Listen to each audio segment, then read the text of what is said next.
നമ്മൾ വീടുകളിൽ പല സാധനങ്ങളും ചീത്തയായിട്ട് കളയാറുണ്ട്. എന്നാൽ അത് ഫ്രിഡ്ജിലോ ഫ്രീസറിലോ വെച്ചിരുന്നാൽ നമുക്കത് കേടുകൂടാതെ ഉപയോഗിക്കാൻ പറ്റും. ഇന്ന് എൻ്റെ ഫ്രീസർ ഓർഗനൈസേഷൻ്റെ വീഡിയോ ആണ് ഞാൻ ചെയ്യുന്നത്. ഞാൻ സാൻഡി ജോർജ്. എല്ലാവർക്കും എൻ്റെ ചാനലിലേക്ക് സ്വാഗതം. ഇതാണ് എൻ്റെ ഫ്രീസറിൻ്റെ ഇപ്പോഴത്തെ അവസ്ഥ.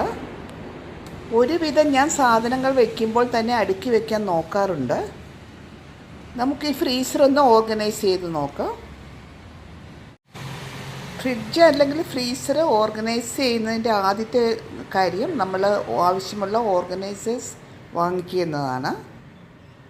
ഇതിനു വേണ്ടി ഞാൻ 6 പ്ലാസ്റ്റിക് കണ്ടെയ്നേഴ്സ് ആമസോണിൽ നിന്ന് വാങ്ങി. ഫ്രീസറിലേക്ക് വേണ്ടി ആയതുകൊണ്ടാണ് പ്ലാസ്റ്റിക് കണ്ടെയ്നേഴ്സ് വാങ്ങിയത്, അല്ലെങ്കിൽ ഞാൻ ഗ്ലാസ് കണ്ടെയ്നേഴ്സാണ് ഇപ്പോൾ യൂസ് ചെയ്യുന്നത്. ഇത് നല്ല ക്വാളിറ്റി പ്ലാസ്റ്റിക്കാണ് കേട്ടോ. ഫ്രിഡ്ജിൽ വിരിക്കാൻ വേണ്ടി പിന്നെ ഞാൻ വാങ്ങിയത് ഈ മാറ്റ്സ് ആണ്. ഫ്ലിപ്കാർട്ടിൽ നിന്ന് PVCയുടെ ട്രാൻസ്പെറൻറ്റ് മാറ്റ്. ഇത് 6 പീസസ് ആണുള്ളത്. ഇതിന് 199 രൂപയാണ് നമ്മൾ വില കൊടുത്തത്. രണ്ടാമതായി നമ്മൾ ചെയ്യേണ്ടത്, നമ്മൾ വാങ്ങിയ ഓർഗനൈസേഴ്സ് എല്ലാം സോപ്പ് വെള്ളത്തിൽ കഴുകിയെടുത്തിട്ട് ഒന്ന് ഉണക്കിയെടുക്കണം.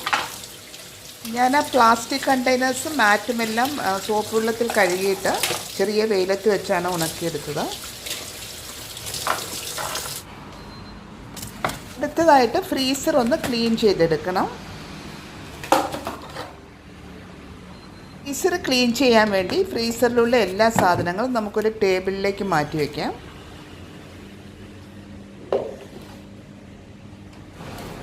ഇനി നമുക്ക് ഫ്രീസർ നല്ല സോഫ്റ്റായിട്ടുള്ള ഒരു തുണി ഉപയോഗിച്ചൊന്ന് ക്ലീൻ ചെയ്തെടുക്കാം. മൈക്രോ ഫൈബർ ക്ലോത്താണ് പോറിലേൽക്കാതെ ക്ലീൻ ചെയ്യാനായിട്ട് ഏറ്റവും നല്ലത്. ഒത്തിരി അഴുക്കുണ്ടെങ്കിൽ ക്ലീൻ ചെയ്യാനായിട്ട് ഡൈല്യൂട്ട് ചെയ്ത സോപ്പ് വാട്ടർ ഉപയോഗിക്കാം. ഞാനിവിടെ തുണി വെള്ളത്തിൽ ജസ്റ്റ് നനച്ചിട്ടാണ് ക്ലീൻ ചെയ്യുന്നത്. അധികം അഴുക്കുണ്ടായിരുന്നില്ല. ഇനി നമ്മൾ തന്നെ ജസ്റ്റ് ഡിസൈഡ് ചെയ്യുക ഏത് ഐറ്റം എവിടെ വെക്കണമെന്നുള്ളത്. എല്ലാം കൂടി മിക്സ് ചെയ്ത് വെക്കാതെ ഓരോ ടൈപ്പ് ഐറ്റവും സെപ്പറേറ്റ് ആയിട്ടുള്ള സ്ഥലത്ത് വെക്കാൻ നോക്കണം. ഫിഷ് ആൻഡ് മീറ്റ് ഐറ്റംസ് എപ്പോഴും സെപ്പറേറ്റ് ആയിട്ട് വെക്കണം. ഞാനിവിടെ ഏറ്റവും താഴത്തെ ഡ്രോയറാണ് ഫിഷിനും മീറ്റിനും വേണ്ടിയിട്ട് എടുത്തിരിക്കുന്നത്. ഫ്രോസൺ വെജിറ്റബിൾസ് കീപ്പ് ചെയ്യാൻ വേണ്ടിയിട്ട് ഞാൻ ഇങ്ങനെ ഒരു കണ്ടെയ്നർ വാങ്ങി. കൂടുതലുള്ള വെജിറ്റബിൾസ് ചീത്തയാകാതിരിക്കാനായിട്ട് ഞാൻ കട്ട് ചെയ്ത് ഫ്രീസ് ചെയ്യാറുണ്ട്. ഇനി കട്ട് ചെയ്ത് വെച്ചിരിക്കുന്ന വെജിറ്റബിൾസൊക്കെ ഈ ട്രാൻസ്പെറൻറ്റ് ട്രേയിൽ അറേഞ്ച് ചെയ്യാം. ഈ വെജിറ്റബിൾസൊക്കെ ഞാൻ പെട്ടെന്ന് തന്നെ ഉപയോഗിച്ച് തീർക്കാനായിട്ട് നോക്കാറുണ്ട്. ഒത്തിരി നാളത്തേക്ക് ഫ്രീസ് ചെയ്ത് വെക്കാറില്ല.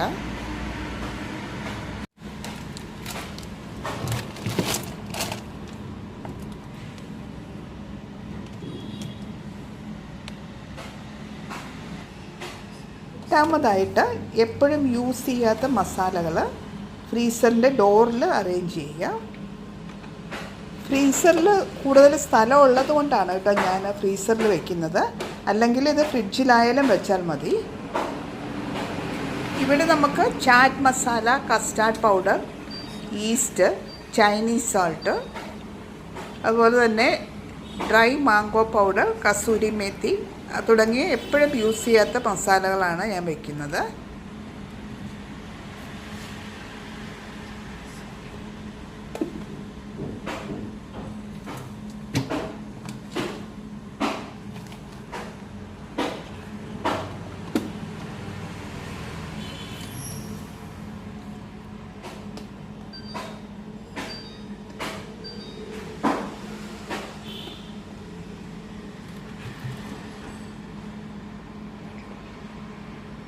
സ്ഥലം ധാരാളമായി ഉള്ളതുകൊണ്ട് അമുൽ ബട്ടറും അതുപോലെ സിനമൺ പൗഡറും ഞാൻ ഇവിടെ തന്നെയാണ് വെച്ചത്. 9ാമതായിട്ട് കുക്ക് ചെയ്ത ഫുഡ് ഐറ്റംസോ അല്ലെങ്കിൽ സ്ക്രാപ്പ് ചെയ്ത കോക്കനട്ട്, അതുപോലെ തന്നെ മാരിനേറ്റ് ചെയ്ത ഫിഷ് എല്ലാം സെപ്പറേറ്റ് ഒരു ഡ്രോയറിൽ അറേഞ്ച് ചെയ്തു.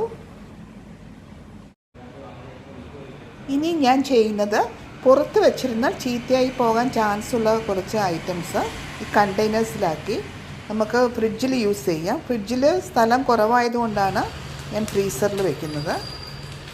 ഇത് ബേസിൻ പൗഡറാണ്. ബേസിൻ പൗഡർ ഞാൻ വല്ലപ്പോഴും മാത്രമേ ഉപയോഗിക്കാറുള്ളൂ. അതുകൊണ്ട് അത് ചീത്തയാകാനുള്ള ചാൻസ് കൂടുതലായതുകൊണ്ടാണ് ഞാൻ ഫ്രിഡ്ജ് അല്ലെങ്കിൽ ഫ്രീസറിൽ വെക്കുന്നത്.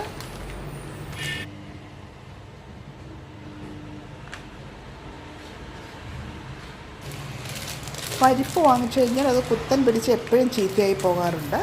അതുകൊണ്ട് ഞാൻ പരിപ്പ് ഒരു കണ്ടെയ്നറിലാക്കി ഫ്രീസറിൽ വയ്ക്കുകയാണ്. ഓപ്പൺ ആക്കിയ പാക്കറ്റ് പുറത്ത് വെച്ചാൽ മാത്രമേ കുഴപ്പമുള്ളൂ കേട്ടോ. ഓപ്പൺ ആക്കാത്ത എല്ലാ ഐറ്റംസും ഞാൻ പുറത്ത് തന്നെയാണ് വയ്ക്കുന്നത്. ഓട്സ് പെട്ടെന്ന് യൂസ് ചെയ്ത് തീർത്തില്ലെങ്കിൽ അതിനകത്ത് കുത്തൻ കയറി നാശമാകാറുണ്ട്. അതുകൊണ്ട് ഓട്സ് ഞാനൊരു കണ്ടെയ്നറിലാക്കുകയാണ്.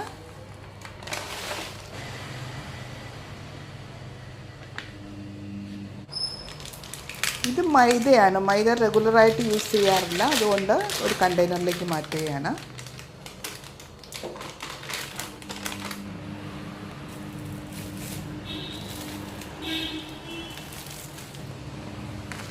കടുക് വറക്കാൻ ഉപയോഗിക്കുന്ന മുഴുവൻ മുളക് അത് ഒത്തിരി നാൾ പുറത്തിരുന്നാൽ അത് പൂത്തു പോകുന്നതായിട്ട് കാണുന്നുണ്ട്. അല്ലെങ്കിൽ നമ്മൾ ഇടയ്ക്കിടയ്ക്ക് ഉണക്കി സൂക്ഷിക്കേണ്ടി വരും.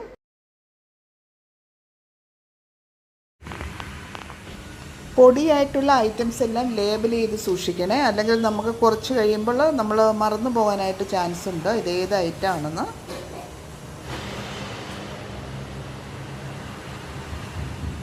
ഫ്രിഡ്ജിൽ കൂടുതൽ സ്ഥലം വേണ്ടതുകൊണ്ട് ഫ്രീസറിൽ വെക്കാവുന്ന കുറച്ച് ഐറ്റംസ് ഞാൻ ഫ്രിഡ്ജിൽ നിന്ന് ഫ്രീസറിലേക്ക് മാറ്റിയിട്ടോ.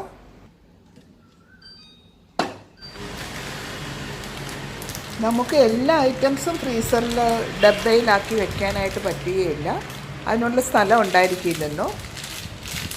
കുറച്ച് ഐറ്റംസൊക്കെ സെയിം ഫുഡ് പാക്കറ്റിൽ തന്നെ ക്ലിപ്പ് ചെയ്തിട്ട് അതിൻ്റെ മോൾ ഭാഗം കട്ട് ചെയ്ത് വെച്ചിട്ട് ഞാൻ അറേഞ്ച് ചെയ്യുകയാണ് ചെയ്തത്.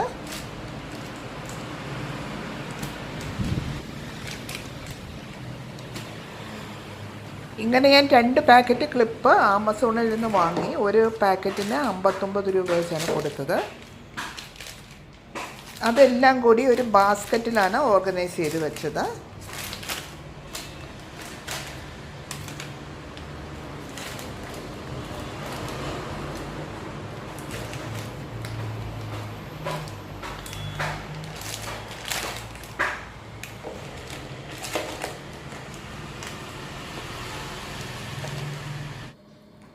അപ്പോൾ ഇതോടുകൂടി നമ്മുടെ ഫ്രീസർ ഓർഗനൈസേഷൻ കഴിഞ്ഞു. ഇനി നമ്മൾ ഓർഗനൈസ് ചെയ്ത ഫ്രീസറിൻ്റെ ഫൈനൽ ലുക്ക് നിങ്ങൾക്ക് കാണണ്ടേ. ഈ വീഡിയോ നിങ്ങൾക്ക് എല്ലാവർക്കും ഉപകാരപ്രദമായെന്ന് കരുതുന്നു. വീഡിയോ ഉപകാരപ്രദമായെങ്കിൽ ചാനൽ സബ്സ്ക്രൈബ് ചെയ്ത് സപ്പോർട്ട് ചെയ്യണേ. താങ്ക്